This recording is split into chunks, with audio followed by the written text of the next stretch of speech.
MP అభ్యర్థిగా పోటీ పడాలన్న ఆలోచన చాలా బలమైన కోరిక ఉండేది. ప్రజలకు సేవ చేయాలి, ప్రజల కోసం బతకాలి అన్న కాంక్ష చాలా బలంగా ఉండేది. 4 అసెంబ్లీ సెగ్మెంట్లు కూడా నాకు చాలా మూల ఇంచు తెలుసు. సో నామకే వాస్తేగా పోటీ చేస్తున్నారా మీరు? నిజంగానే సీరియస్గా పోటీలో ఉంటారు? డబ్బులు ఇస్తే ఓటేసి నేను ఇవ్వను, నాకు ఎక్కువ అనే చెప్తాను.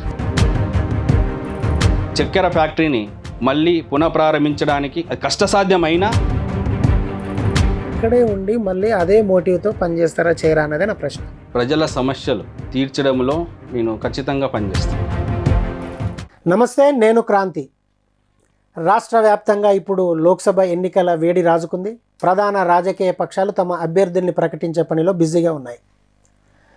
ప్రధాన రాజకీయ పార్టీలైన బీజేపీ, బీఆర్ఎస్, కాంగ్రెస్ ఈసారి రాష్ట్రంలో ఉన్న 17 లోక్సభ నియోజకవర్గాల్లో అత్యధిక స్థానాల్లో గెలుపొందాలని ప్రయత్నాలు చేస్తుంటే, మరొక వైపు కొందరు స్వతంత్ర అభ్యర్థులు ఈసారి ఎన్నికల బరిలోకి దిగి తమ అదృష్టాన్ని పరీక్షించుకోవాలని చూస్తున్నారు. అలాంటి ఒక స్వతంత్ర అభ్యర్థి ఎన్ఆర్ఐ. అమెరికాలో 18 సంవత్సరాల పాటు సాఫ్ట్వేర్ రంగంలో పనిచేసి సొంత జిల్లాలో సొంత ఊరి పక్కన వ్యవసాయం చేసుకోవాలనుకున్న ఒక యువకుడు ఇప్పుడు ఎన్నికల్లో పోటీ చేయాలనుకుంటున్నారు. నారాయణఖేడ్ అసెంబ్లీ సెగ్మెంట్లోని కల్హేర్ మండలానికి చెందిన గుర్రపు మచ్చేందర్ ఆ ఎన్ఆర్ఐ. జైరాబాద్ లోక్సభ నియోజకవర్గం నుంచి పోటీ చేయాలని ఎందుకు అనుకుంటున్నారు? ఆయన దగ్గర ప్రత్యేక ప్రణాళిక ఏమైనా ఉందా ఈ నియోజకవర్గాన్ని అభివృద్ధి చేసేందుకు? తన వ్యక్తిగత ఎజెండా, మేనిఫెస్టో ఏమైనా ఉన్నాయా? ఆ వివరాలు మచ్చేందర్ గారిని అడిగి తెలుసుకునే ముందు, జైరాబాద్ నియోజకవర్గం 2008 పునర్విభజనలో భాగంగా ఏర్పాటైన లోక్సభ నియోజకవర్గం. ఇప్పటి వరకు ఈ నియోజకవర్గానికి 3 పర్యాయాలు ఎన్నికలు జరిగాయి. మొదటి ఎన్నికలు 2009లో జరిగితే కాంగ్రెస్ నుంచి సురేష్ షెట్కార్ ఇక్కడి నుంచి ఎంపీగా విజయం సాధించారు. 2014, 2019 లోక్సభ ఎన్నికల్లో బీఆర్ఎస్ నుంచి బీబీ పాటిల్ ఎంపీగా విజయం సాధించారు. ప్రస్తుత సిట్టింగ్ ఎంపీగా ఉన్న బీబీ పాటిల్ ఇటీవల ఆయన బీజేపీలోకి మారిపోవడం, బీజేపీ అగ్రనాయకత్వం ఆయనకు ఈ ఎన్నికల్లో టికెట్ ప్రకటించడం చకచకా జరిగిపోయినటువంటి పరిణామాలు. ఈ పరిణామాలన్నింటి మధ్యలో ఒక స్వతంత్ర అభ్యర్థిగా ఇక్కడ ఎందుకు పోటీ చేయాలనుకుంటున్నారో, రాజకీయాల్లోకి ఎందుకు రావాలనుకుంటున్నారో, ఈ నియోజకవర్గానికి ఏం చేయాలనుకుంటున్నారో స్వతంత్ర అభ్యర్థిగా బరిలోకి దిగనున్న గుర్రపు మచ్చేందర్ను మరిన్ని విషయాలు అడిగి తెలుసుకుందాం. నమస్తే మచ్చేందర్ గారు. నమస్తే క్రాంతి గారు. Simple question. అమెరికా నుంచి వచ్చేసారు, వ్యవసాయం చేసుకుంటున్నారు, బాగానే ఉన్నట్టుంది. కానీ మళ్ళీ రాజకీయాల్లోకి వచ్చి ఎన్నికల్లో పోటీ చేసి ఎంపీ అభ్యర్థిగా పోటీ పడాలన్న ఆలోచన ఎందుకు వచ్చింది? ఇలాంటి నిర్ణయం మీరు ఎందుకు తీసుకున్నారు? నాకు చిన్నప్పటి నుంచి ప్రజలకు సేవ చేయాలి అన్న కాంక్ష ఉండేది. అందుకనే నేను ఈ బరిలో నిల్చున్నాను. వ్యవసాయం కూడా కాకతాళీయంగా మొదలెట్టాను. సో చేస్తూ పోవడం వల్ల కొంచెం అర్థమైంది. దానివల్ల దాన్ని స్టెప్ బై స్టెప్ అనుకోకుండా, అది కూడా నేను ప్లాన్ చేసుకోలేదు, దానివల్ల కొంచెం ఎక్కువ సైజులో చేయడం జరుగుతుంది. సో రాజకీయాలకు వస్తే నాకు చిన్నప్పటి నుంచి కూడా చాలా బలమైన కోరిక ఉండేది. ప్రజలకు సేవ చేయాలి, ప్రజల కోసం బతకాలి అన్న కాంక్ష చాలా బలంగా ఉండేది. నేను చిన్నప్పటి నుంచి కూడా మన వర్తమాన రాజకీయాలని చాలా ఫాలో అయ్యేవాడిని. చాలా డిబేట్లు చూసేవాడిని, చాలా రకాలుగా ఫాలో అయ్యేవాడిని. ఓన్లీ మన లోకల్ న్యూసే కాకుండా మన దేశానికి సంబంధించిన వార్తలు కానీ, అంతర్జాతీయకు సంబంధించిన వార్తలు కానీ, బాగా పొలిటికల్లో చాలా ఇంట్రెస్ట్ ఉండేది. ఎక్కువ టైం కేటాయిస్తూ ఉండేవాడిని. ఎందుకో కానీ నాకు బలమైన కోరిక ప్రజలకు న్యాయంగా ఏదో చేయాలి అనే కోరిక బలంగా ఉండేది. సో ఆ కోరిక వల్లనే నేను ఈరోజు ఈ బరిలో దిగడం జరుగుతుంది. ముఖ్యంగా పోటీ చేయాలని నిర్ణయించుకున్నా. పోటీ చేయడం దిగితేనే కదా నాకు ప్రజల గురించి నాకు అర్థమయ్యేది. అందుకని పోటీ చేయాలని నిర్ణయించుకున్నాను. స్వతంత్ర అభ్యర్థిగా నిల్చోవడానికి చాలా కారణాలు ఉన్నాయి. ఎందుకు అంటే ప్రస్తుత రాజకీయాలు అన్ని డబ్బుతో ముడిపడి ఉన్నాయి. ఏ ప్రధాన పార్టీలో టికెట్ రావాలంటే డబ్బు తప్పకుండా ఖర్చు పెట్టాలి. నేను అమౌంట్ చెప్పను, ఇన్ని కోట్లు అన్ని కోట్లు అని చెప్పను. అందరికీ జనాలకు తెలిసిందే ఎన్ని కోట్లు ఖర్చు పెడతారు. ఒక ఎంపీ ఎలక్షన్లో నీళ్ళలాగా ఎంత డబ్బు ఖర్చు పెడతారు అనేది తెలిసిందే. సో అలాంటి డబ్బు ఖర్చు పెట్టిన నాయకుడు ప్రజలకు మేలు చేస్తాడని నేనైతే భావించడం లేదు. డబ్బు ఖర్చు పెట్టడం వల్ల ఏమవుతుంది, ఆ డబ్బుని మళ్ళీ రికవరీ చేసుకోవాలి కదా గెలిచినాక.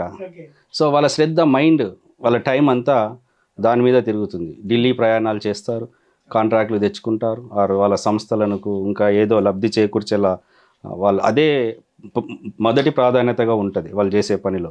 రెండో ప్రయారిటీ కింద ప్రజల సమస్యలు ఉంటాయి. అదే కాకుండా ఇంకొక సమస్య ఉంది ప్రధాన పార్టీ ద్వారా పోటీ చేయడంలో స్వతంత్ర అభ్యర్థి. ఇంకొక సమస్య ఏంటి అంటే, ఏ పార్టీ అయితే మన టికెట్ ఇచ్చిందో మన డబ్బే ఖర్చు పెట్టుకుంటారు, మన డబ్బే ఖర్చు పెట్టుకొని మనం గెలుస్తాము, తర్వాత రాజకీయంగా సంపాదిస్తారు. కానీ అలా టర్మ్ ఉంటుంది కదా 5 సంవత్సరాలు, 5 సంవత్సరాలు వాళ్ళ అధినేతలు సేవ చేస్తూనే ఉండాలి. ఆ పార్టీకి ఫలానా పార్టీకి పక్క నియోజకవర్గంలోనే అసెంబ్లీ ఎన్నికలు ఇంకా ఏదో బై ఎలక్షన్ ఉప ఎన్నికలు ఉంటే వీళ్ళ ఉన్న టైం అంతా అక్కడ తిష్టా వేస్తారు. వీళ్ళు వెళ్ళి వారాలు వేస్తారు, నెలలు కూడా వేయచ్చు. వీళ్ళు అంటే సొంత నియోజకవర్గాన్ని సేవ చేయడం వదిలి ఇంకొక అభ్యర్థిని గెలిపించడం కోసం వాళ్ళ శ్రమ అంతా ఉపయోగిస్తారు. దానివల్ల నియోజకవర్గ సమస్యలు పరిష్కారం కావు. అది ఒక సమస్య.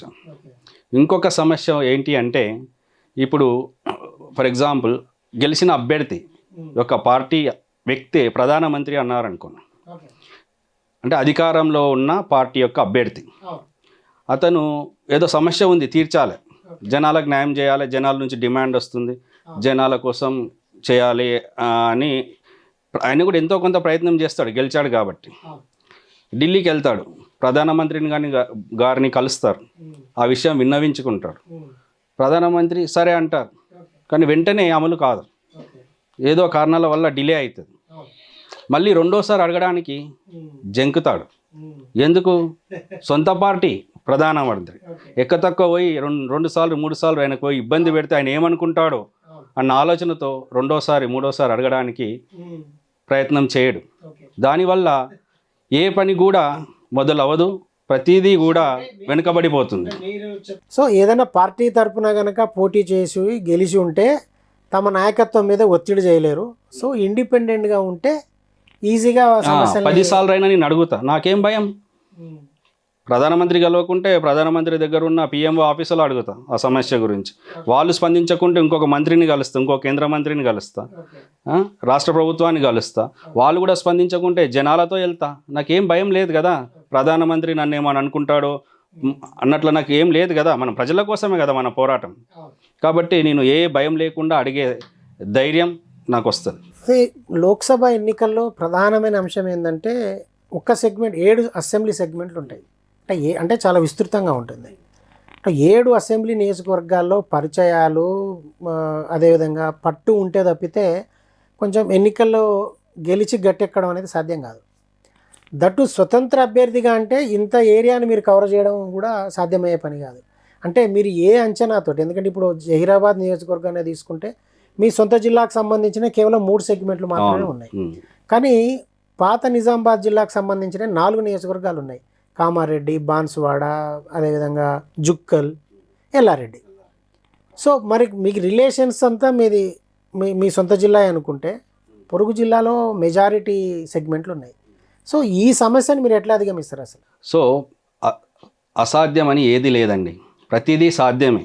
మనిషి కృషి ఉంటే తప్పకుండా ఫలితం ఉంటుంది. కృషితో నాస్తి దుర్భిక్షం, అదే నమ్ముతా నేను. సో జైరాబాద్ పార్లమెంట్ నాకు బాగా పరిచయం ఉన్న ఇవన్నీ ప్రాంతాలు. నాకు ఈ సంగారెడ్డి జిల్లాలో ఉన్న అసెంబ్లీ 3 అసెంబ్లీ సెగ్మెంట్లే కాక కామారెడ్డి జిల్లాలో ఉన్న 4 అసెంబ్లీ సెగ్మెంట్లు కూడా నాకు చాలా చాలా మూల ఇంచు తెలుసు. ప్రతి చోట నెట్వర్క్ ఉంది, నాకు ప్రతిదీ బాగా అవగాహన ఉంది.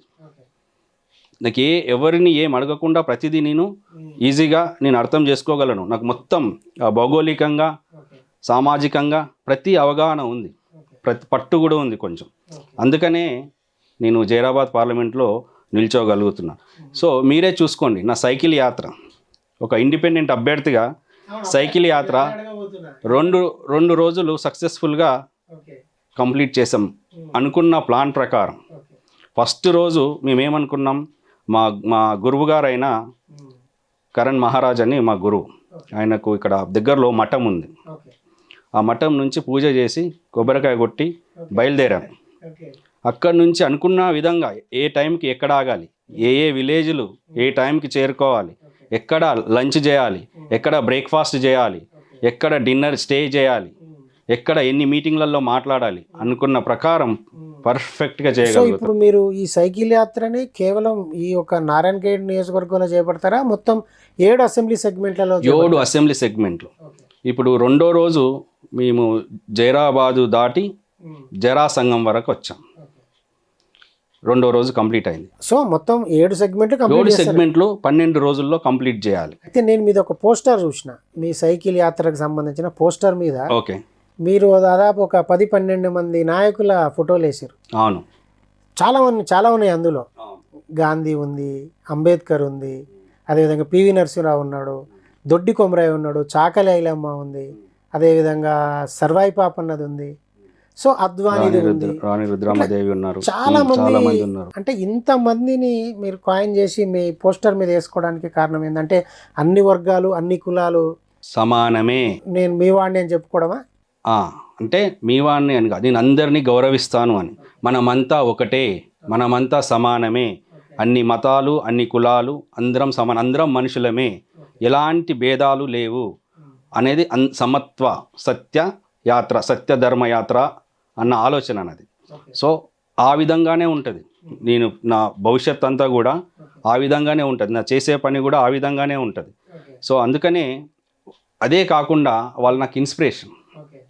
ఊరికేనే పెట్టలే వాళ్ళు ఒక్కొక్కళ్ళ చరిత్ర చాలా బ్రహ్మాండంగా ప్రజలకు జీవితం త్యాగం చేసి పనిచేశారు. వాళ్ళు ఏది చేసినా నిస్వార్థంగా చేశారు. అలాంటి నాయకులను ఇన్స్పిరేషన్గా తీసుకొని వాళ్ళు చేసిన దాంట్లో ఒక 10% చేస్తే చాలు, నా జన్మ ధన్యమవుతుంది. అదే ఆలోచనతో పనిచేయాలనే నేను వాళ్ళని ఇన్స్పిరేషన్గా వాళ్ళను సో మీ పోస్టర్ స్ఫూర్తిగా పెట్టుకున్నాను నా పోస్టర్లో. అదే ఇన్స్పిరేషన్గానే నా వర్క్స్, నా కార్యక్రమాలు ఉంటాయి. సో మీరు ఉన్నత విద్యావంతులు, విదేశాల్లో పనిచేసారు, విదేశాల్లో చదువుకున్నారు, మీకు భారత ఎన్నికల గురించి, భారత ఎన్నికల చరిత్ర గురించి తెలియంది కాదు. కానీ ఇక్కడ కోట్ల రూపాయలు పెట్టందే, మద్యం ఏరులై పారందే, ఎన్నికల్లో గెలవలేని పరిస్థితి ఉన్నదన్న విషయం మీకు తెలుసు. ఒక స్వతంత్ర అభ్యర్థిగా మీరు దీనన్నీ ఎట్లా చేసుకోగలుగుతారు? ఎందుకంటే కావాల్సిన బడ్జెట్ కోట్లల్లో ఉంటుంది. సో ఇప్పుడు నామకే వాస్తేగా పోటీ చేస్తున్నారా మీరు, నిజంగానే సీరియస్గా పోటీలో ఉంటారా? నాకు డబ్బు ఇచ్చి ఓట్లు సంపాదించుకుంటే నాకు నచ్చదు. నాకు అలాంటి ఓటే వద్దు. ఒకళ్ళకి డబ్బులు ఇచ్చి ఓటు తెచ్చుకోవడం నాకు ఇష్టం లేదు. అలాంటి డబ్బులు ఇస్తే ఓటేసి నేను ఇవ్వను, నాకు వేయకు అనే చెప్తాను నిర్మోహమాటంగా. కానీ ఇవ్వకుంటే వేసే పరిస్థితి లేదుగా. వేసేలా చేయాలి, అదే జన చైతన్య యాత్ర. ఇప్పుడు మనం డబ్బులు ఇచ్చామనుకోండి, 2000 ఇస్తాడు, ఆయనకు గెలిచిన ఎంపీకి ఇద్దరికి రుణం తీరిపోతుంది. ఆ రుణం కంటిన్యూ కావాలి అంటే 5 ఏళ్ళు డబ్బులు తీసుకోవద్దు అనేది నా అభిప్రాయం. సో ఇక్కడ డబ్బులు నేను ఇవ్వను, ఎవరికి రూపాయి కూడా ఇవ్వను ఓటు వేయడం కోసం. మద్యము పంచను, ఓన్లీ నేను భరోసా ఇస్తా. మీకు ఏ సమస్య వచ్చినా, ఇది 45 రోజుల స్టంట్ కాదు, ఇది నా 20 ఏండ్లు ప్రజల కోసం పోరాడుతూనే ఉంటా. నాకు గెలిపోవటంతో పట్టించుకోను, నాకు ఎన్ని ఓట్లు వచ్చినా ఓకే, కానీ నా ప్రజలకు సేవ చేయడం మాత్రం కంటిన్యూ అవుతూనే ఉంటుంది. ఆ ఉద్దేశంతోనే బలమైన నిర్ణయం తీసుకొని నేను ఈ జైరాబాద్ పార్లమెంట్కి స్వతంత్ర అభ్యర్థిగా రంగంలోకి దిగాను. సో జైరాబాద్ పార్లమెంట్ నియోజకవర్గం గురించి, ఇక్కడున్న సమస్యల గురించి మీకు ఏం తెలుసు? ఎందుకంటే మీరు బహుశా ఒక 2 ఏళ్ల క్రితం వచ్చారా ఇండియాకు, అంటే దేశానికైతే చాలా సంవత్సరాలు దూరంగానే ఉన్నారు. సో విదేశాల్లో ఉన్నారు కాబట్టి ఈ ప్రాంతానికి కానీ, ఈ జిల్లాకు కానీ, ఈ రాష్ట్రానికి కానీ దూరంగా ఉన్నట్టే లెక్క. సరే, మధ్యలో వచ్చిపోవడం వేరు. సో మీరు సీరియస్గా ఎన్నికల్లో పోటీ చేయాలనుకుంటున్నప్పుడు ఈ నియోజకవర్గంలో ప్రధానమైన సమస్యలు ఏమున్నాయి, ప్రజలు బాగా ఇబ్బందులు పడుతున్నాయి ఏమున్నాయి, మీరు ప్రజలకు రేపు ఎన్నికల్లో ప్రచారానికి వెళ్ళినప్పుడు ఏమి హామీలు ఇవ్వబోతున్నారు? 2 ఆన్సర్లు అండి. సో నేను అమెరికాలో ఉన్నా, నా మనసు ఇక్కడే ఉంది. ఇక్కడ న్యూసే చదివేవాడిని, అక్కడ ఉన్నా ఇక్కడ మనుషులతోనే ఎక్కువ మాట్లాడేవాడిని, ఇక్కడ సమస్యల మీదనే చర్చించేవాడిని. అమెరికాలో ఉన్న నా దోస్తులతో ఇక్కడున్న పరిస్థితుల మీదనే ఉండేది ఏది అయినా. కాబట్టి నాకు ప్రతిదీ అవగాహన ఉంది. అంతేకాకుండా నేను ఎందుకంటే అమెరికాలో అన్నేళ్ళు ఉన్నా ప్రతిదీ అబ్జర్వ్ చేశాను. ప్రతి రాజకీయ వెనుక నుంచి నేను ఎంతో కొంత మోటివేట్ చేశాను, మంచి నాయకులను ఎన్నుకోవాలి. ఈ సమస్యలు నాకు చాలా, ప్రజల సమస్యలే నా సమస్యలు. నేను నా కంటితో చూసినా, నాకు రోడ్డు మీద వెళ్తుంటే నాకు ఎన్నో సమస్యలు కనిపిస్తాయి. దుమ్ము కనిపిస్తుంది, దోమలు కనిపిస్తాయి, మురికి నీరు వారే మోరీలు కనిపిస్తాయి. అవి కూడా నా సమస్యలే. నాకు ఎవరు చెప్పాల్సిన అవసరం లేదు, అది నా బాధ్యత. నేను గెలిచినా గెలవకున్నా అవి తీర్చడానికి నా పోరాటం కొనసాగుతుంది. అంతేగాక ప్రజలు ఏ సమస్య నా దృష్టికి తీసుకొచ్చినా ఒక్కసారి చెప్తే చాలు, రికార్డ్ చేసుకొని అది సాల్వ్ అయినంత వరకు నేను పనిచేస్తూనే ఉంటాను. అంతేకాకుండా పెద్ద పెద్ద సమస్యలు చాలా ఉన్నాయి. ఇప్పుడు Bodhan to Bidar railway line 20 ఏళ్ళ నుంచి కాగితాలకే పరిమితం. ఎప్పుడు బడ్జెట్లో అరకొర, 1 కోటో 2 కోట్లో సర్వేకు అంటారు, అది ఎప్పుడు పట్టాలెక్కింది లేదు, దాంట్లో ఎలాంటి పురోగతి లేదు. అలాంటి సమస్యలు ఎన్నో. ఇక్కడ చక్కెర పరిశ్రమలు ఉండేవి. చక్కెర పరిశ్రమ జైరాబాద్లో మూసివేయబడింది. మూసివేయబడమే గాక ఇక్కడ ఉన్న రైతులకు బకాయిలు కూడా చెల్లించలేదు. నేను ఎంపీగా గెలవకున్నా చక్కెర ఫ్యాక్టరీని మళ్ళీ పునఃప్రారంభించడానికి అది కష్టసాధ్యమైనా మనం ప్రయత్నం చేస్తే తప్పకుండా పునఃప్రారంభించవచ్చు. అంతేకాకుండా ఎవరైతే రైతులకు ఏవైనా బకాయిలు ఏవైతే ఉన్నాయో వాటిని మిత్తితో సహా వాళ్ళకు పే చేయించడం కోసం నేను శాయశక్తిలా కృషి చేస్తాను. అంటే నేను అన్నది అదే, ప్రధానమైన సమస్యలు ఏమైనా ఐడెంటిఫై చేసారు అంటే మీరు ఇప్పుడు? ప్రధానమైన సమస్య ఇక్కడ యువత పరిస్థితి దారుణం అండి. ఏ ప్రభుత్వమైనా వాళ్ళని గాలికి వదిలేస్తుంది.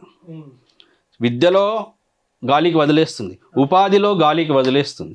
విద్యలో ఎలా గాలికి వదిలేస్తుంది అంటే, ఇప్పుడు కొంతమంది విద్యార్థులు 10వ తరగతిలోనే చదువు మానేస్తారు, కొంతమంది 12వ తరగతిలో మానేస్తారు, కొంతమంది డిగ్రీలో డిస్కంటిన్యూ చేస్తారు.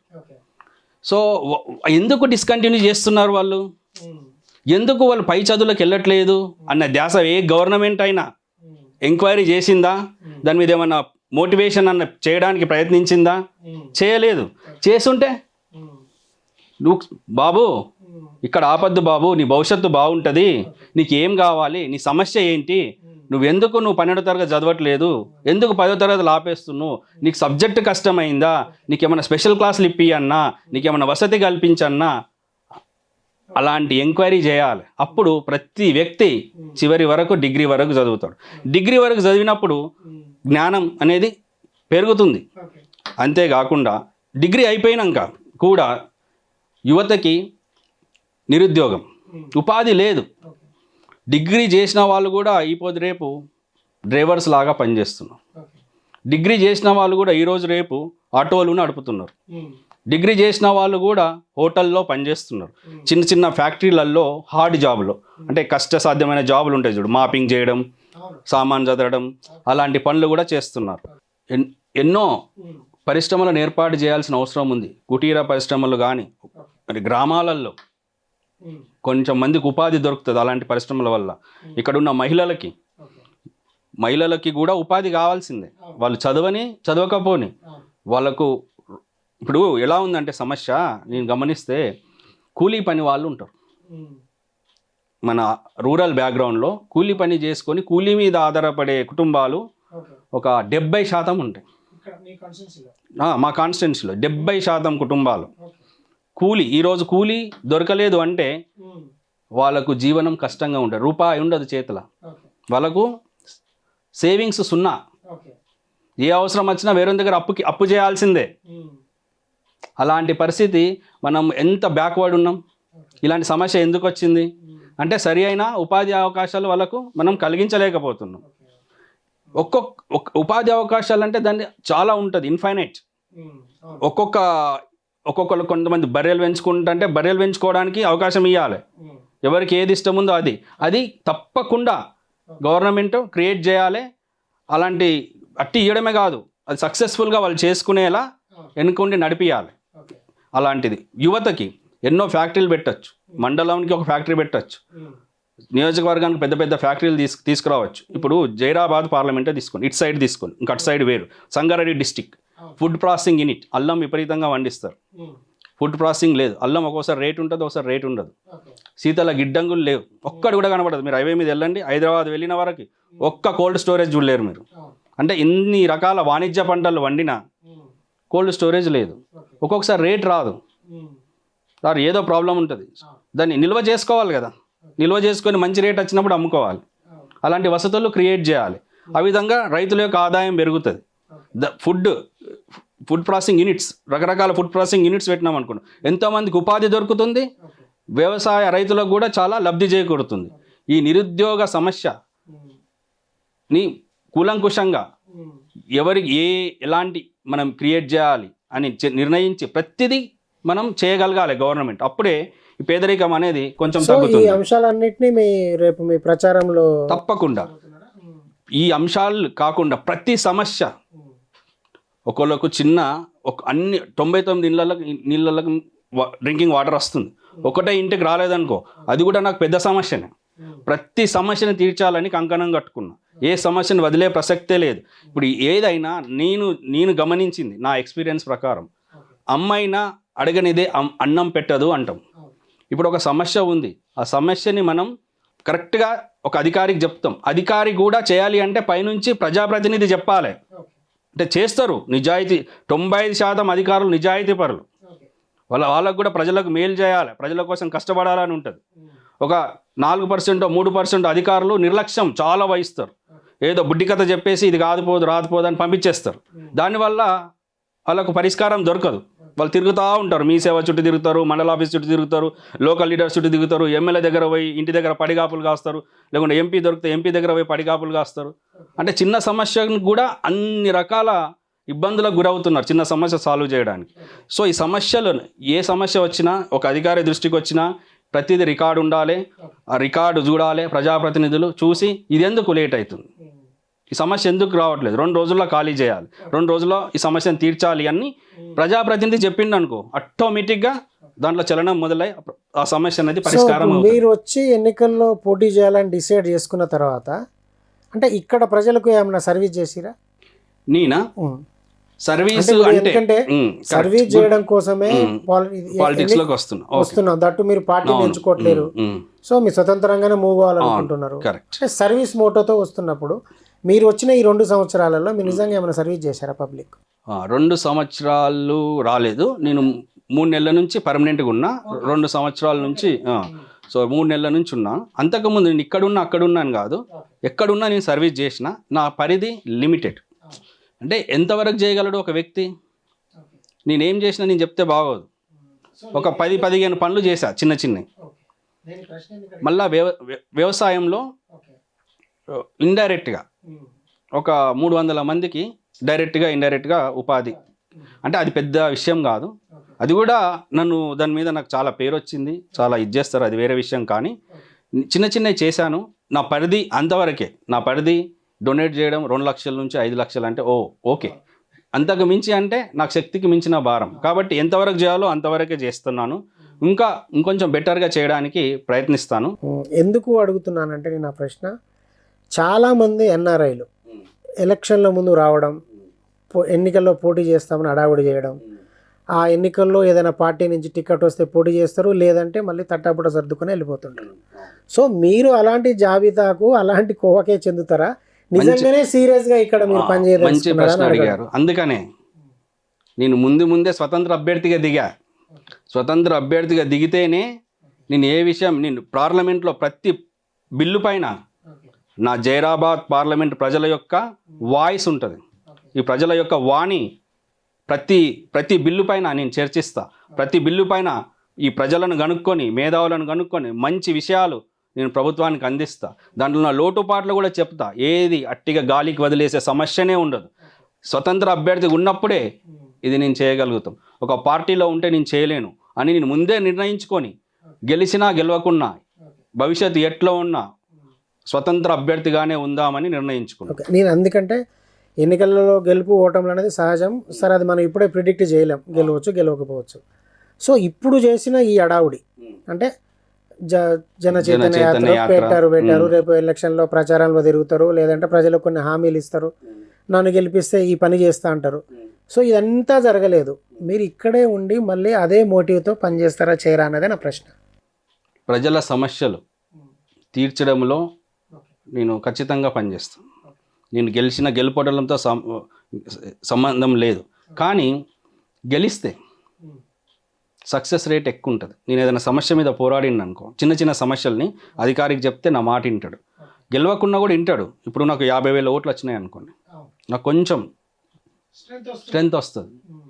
నేను ఏదైనా అధికారికి చెప్తా ఫోన్ చేసి, సార్ ఇట్లా ఈ ప్రజలకు ఇది ఇబ్బంది ఉంది చూడండి. నేను కళ్ళకు గట్టినట్టు చెప్తా. నేను ప్రధానమంత్రికి చెప్పినా, మన రాష్ట్ర సీఎంకి చెప్పినా, ఇంకొక మినిస్టర్కి చెప్పినా, మన గవర్నమెంట్ అఫీషియల్కి చెప్పినా ఆ ప్రాబ్లమ్ని కళ్ళకు గట్టినట్టు వివరిస్తా. కాబట్టి కంపల్సరీ వాళ్ళు అర్థం చేసుకొని ఆ ప్రాబ్లమ్ని పరిష్కరిస్తారు అని నాకు నమ్ముతున్నా. సో అంటే ఓకే, మీరు ప్రధానంగా కొన్ని ఎంపిక చేసుకున్న సమస్యలు, మీకు తెలిసిన కొన్ని సమస్యలు మీరు చెప్పారు. ఇప్పుడు అంటే ఈ ఎన్నికల్లో మీరు రేపు ప్రచారానికి పోయినప్పుడు స్పెసిఫిక్గా నేను ఈ నియోజకవర్గానికి ఇది, ఈ నియోజకవర్గానికి ఇది చేస్తా అన్న ఒక ప్లానింగ్ ఏదైనా ఉందా మీ దగ్గర? అంటే మీ మేనిఫెస్టో అనుకోండి. ఓకే, నేను అది మేనిఫెస్టో అంటే ప్రజల సమస్యలే నా సమస్యలని దిగుతున్నా. ప్రతి సమస్యను, కొన్ని సమస్యలనే నేను సాల్వ్ చేస్తా అన్నట్లా ప్రతి సమస్యని సాల్వ్ చేస్తా. నేను ఇది 4 చేస్తానని గెలిపియండి అన్న ఆలోచన నాది కాదు. సర్వం ప్రతి సమస్యని సాల్వ్ చేయడానికి శాయశక్తుల నిస్వార్థంగా ప్రయత్నిస్తూనే ఉంటా. చాలామంది కూడా ఏంటంటే ఎన్నికల్లో పోటీ చేయాలనుకుంటే ఏదో ఒక పార్టీ నుంచి, ముఖ్యంగా పెద్ద పార్టీల నుంచి పోటీ చేయాలని అనుకుంటారు. సో మీరు ఎన్నికల్లో పోటీ చేయాలనే నిర్ణయం తీసుకున్నప్పుడు సరే కాంగ్రెస్ నుంచో, బీజేపీ నుంచో, బీఆర్ఎస్ నుంచో జాయిన్ అయ్యి టికెట్ అడుగుదామన్న ఆలోచన రాలేదని? నాకు రాలేదు. ఎందుకంటే ఆ పార్టీల లైన్ ఉంటుంది, ఆ బార్డర్ లైన్ ఉంటుంది, పరిధి ఉంటుంది. ఆ పరిధిలోనే సో మీరు ఆ సర్కిల్లో దలుచుకోలేదు. స్వేచ్ఛగా ప్రజలకు నిస్వార్థంగా సేవ చేయాలనుకున్నా. ఆ పరిధి నాకు ఇష్టం లేదు. అనవసరంగా నా పార్టీ అధినేతను పొగుడుతూనే ఉండాలి. మంచి చేసిన, నచ్చని పని చేసినా కూడా జై అనాలి. అవునా కాదా? ఇప్పుడు నేను చెప్తాను, మన ఒపీనియన్ చెప్పే ఆస్కారం కూడా ఉండదు. మన పెద్ద పెద్ద ప్రాంతీయ పార్టీలలో అయితే ఎమ్మెల్యేలో ఆ పార్టీలో ఉన్న మెజారిటీ మంది అభిప్రాయాలను కూడా లెక్కలోకి తీసుకోరు. అలాంటి పరిస్థితి ఉంది. జాతీయ పార్టీలో కూడా ఉంది. ఓన్లీ ఒక కోర్ కమిటీ 4-5 ఏదో అనుకుంటారు, డిసైడ్ చేస్తారు. ఆ బిల్లులో కూడా కూలంకుషంగా చర్చించారు, బిల్ పాస్ చేస్తారు, అయిపోయింది. సో అలాంటి సమస్యల మీద పోరాడాలని కూడా ఆలోచన ఉంది. ఒక బిల్లు తెచ్చిండ్రు అనుకోండి మన పార్లమెంట్లో, ఆ బిల్లు అనేది 100% సక్సెస్ కావాలి. 100% ఎప్పుడు సక్సెస్ అవుతుంది? అందరి అభిప్రాయాలు తీసుకొని దాని లోటుపాట్లు ముందే సరిదిద్ది ఆ బిల్లుని సమగ్రంగా రూపొందించి పాస్ చేస్తే సక్సెస్ అవుతుంది. అరకొరగా నాలెడ్జ్తో చేస్తే ప్రజలకు ఇంకా లేనిపోని ఇబ్బందులు తలెత్తుతాయి. సో మీరు ఇప్పుడు పోటీ చేస్తా, నేను ఖచ్చితంగా గెలుస్తా, లేదంటే ప్రజలకు పక్షాన ఉండి నేను పనులు చేస్తా అని చెప్తున్నారు. అవును. అంటే లోపాయకారిగా మిగతా పార్టీలతోటి ఏదైనా సంబంధాలు ఉన్నాయా మీకు? నాకు సంబంధం పెట్టుకోను. నాకు వచ్చిన పబ్లిక్గానే రిజెక్ట్ చేస్తాను. నాకు అవసరం లేదు ఒక పార్టీ తరపున పోటీ చేయడం, నాకు ఇష్టం లేదు. గెలుపుటలో నేను ఎంపీ అవుతానేమో, కొంచెం ఏమన్నా సపోర్టర్స్ ఉన్నారా మీకు పార్టీలలో? నాకు సపోర్టర్స్ అవసరం లేదు. ప్రజలే నా సపోర్టర్స్. శ్రేయబులాసులు ఉన్నారు. నాకు గుణం తెలుసు, నేను ఎలాంటి వాడినో తెలుసు. నేను ఎలాంటి వాడినో వాళ్ళు నన్ను చూస్తారు, గమనించారు కదా. కాబట్టి వాళ్ళు తప్పకుండా నా కోసం పనిచేస్తారని నాకు నమ్మకం ఉంది. వాళ్ళు నా కోసం వీరోచితంగా వాళ్ళు పనిచేస్తారు. సో మిగతా రాజకీయ పార్టీలలో కూడా మీకు సపోర్ట్ చేస్తారన్న నమ్మకం ఉంది మీకు? రాజకీయ పార్టీలతో సంబంధం అవును అంతే. మీరు చెప్పింది ఒక రకంగా ప్రతి పార్టీలో, ఒక్క పార్టీ కాదు, అన్ని పార్టీలో ఉన్న నా శ్రేయభిలాసులు నా కోసం ఖచ్చితంగా పనిచేస్తారు. ఉన్నారు కూడా, పనిచేస్తున్నారు కూడా, నిర్మోహమాటంగా పనిచేస్తారు. ఇంకొకటి మీరు అన్నది గుడ్ క్వశ్చన్. ఇది ఎంపీ పరిధి, దీని ఎలక్షన్ యొక్క పరిధి మెంబర్ ఆఫ్ పార్లమెంట్ చాలా పెద్దది. సో మా శ్రేయభిలాసులకు కూడా కొంచెం తడబాటు ఉంటుంది కొంతమందికి. కానీ ఇది సర్పంచ్ ఎలక్షన్, ఒక ఎంపీటీసో, జెడ్పీటీసో, ఎమ్మెల్యే అంటే ఆ తడబాటు అనేది ఖచ్చితంగా ఎక్కువ ఉంటుంది. ఎంపీ ఎలక్షన్ కాబట్టి ఆ తడబడాల్సిన అవసరం లేదు. ఎవరైనా తడబడ్డా నేను చెప్తా, ఇది ఎంపీ ఎలక్షన్, ఇండిపెండెంట్ అభ్యర్థికైనా నువ్వు వేసుకోవచ్చు, పెద్ద పోయేది ఏమీ లేదు, ఒకసారి వేసి చూడు, నేను చేసి చూపిస్తా. సో ఫైనల్గా ఒక విషయం అంటే మీరు పూర్తి విశ్వాసంతో ఎన్నికల్లో సీరియస్గా పనిచేస్తూ గెలవాలన్న అంచనాతో ఉన్నారు కదా. సో ఈ నియోజకవర్గ ప్రజల్ని మీరేం కోరుతారు? నియోజకవర్గ ప్రజలకి ఏం అప్పీల్ చేస్తున్నారు? నియోజకవర్గ ప్రజలకి చాలా అప్పీల్ చేస్తాం. మొదటి అప్పీల్ ఏంటంటే, రేపు వివిధ పార్టీల నాయకులు ఓట్లు అడగడానికి వస్తారు. నేను కూడా వస్తున్నా. వచ్చిన ప్రతి నాయకుడికి మీకున్న సమస్యలన్నీ ఒక పేపర్ మీద రాసో ఒక రికార్డ్ చేసి ఈ సమస్యలు తీరుస్తావా అని వాళ్ళకి అడగండి. తీరిస్తే సంతకం పెట్టు అనండి. సంతకం పెట్టిన ఫోటో కాపీ కానీ ఒరిజినల్ కాపీ ఏదో ఒకటి పెట్టుకోండి. ప్రతి పార్టీ, అది ఏ పార్టీ అని, భారతీయ జనతా పార్టీ కానీ, కాంగ్రెస్ పార్టీ కానీ, బీఆర్ఎస్ కానీ, ఇంకా ఏ ఇతర పార్టీ అయినా, ఒక ఇండిపెండెంట్ అభ్యర్థి అయినా, మీ సమస్యలన్నీ వ్యక్తిగత సమస్యలైనా పర్వాలేదు, ఒక ఒక ఒక గ్రామానికి అభివృద్ధికి సంబంధించిన సమస్యలైనా, 10 మందికి మంచి చేసే పనులు ఏదైనా మీరు రికార్డ్ చేసి వాళ్ళని అడిగి సంతకం పెట్టుకోండి. అప్పుడు మీకు న్యాయం జరుగుతుంది. ఎవరు గెలుస్తారన్నది కాదు, సో రెస్పాన్సిబిలిటీ వాళ్ళ మీద పెట్టినట్టు అవుతుంది. తప్పకుండా మీరు అడుగుతారు రేపు, సార్ ఇగో 10 సమస్యలు చెప్పిను, తీరుస్తాను, సంతకం కూడా పెట్టిను, ఇది ఒక్కటి కూడా కాలేదు అని అడుగుతారు కదా సార్. నిజామాబాద్లో పసుబోర్డు తెస్తామని నిజామాబాద్ ఎంపీగా పోటీ చేసిన అరవింద్ అట్లనే రాసిచ్చిండు. అవును, కాలే కదా. సో ఇప్పుడు మీరు చెప్తున్న ఆయనదైనా రాసిచ్చిండు, అది వేరు. అది ఆయన రాసిచ్చిండు, ప్రజలు చూసుకుంటారు. ఇప్పుడు పసుబోర్డు వచ్చిందా, స్పైస్ బోర్డు వచ్చిందా, పసుబోర్డు వల్ల ఏమన్నా వాళ్ళకు నిజంగానే వచ్చి బెనిఫిట్ అయిందా లేదా అన్నీ ప్రజలు చూసుకుంటారు. ఏ విధంగా ఎర్రజొన్న వేస్తారు, రకరకాల సమస్యలు ఉన్నాయి, అవన్నిటిని ఏ విధంగా చేశాడు అని ప్రజలు నిర్ణయిస్తారు.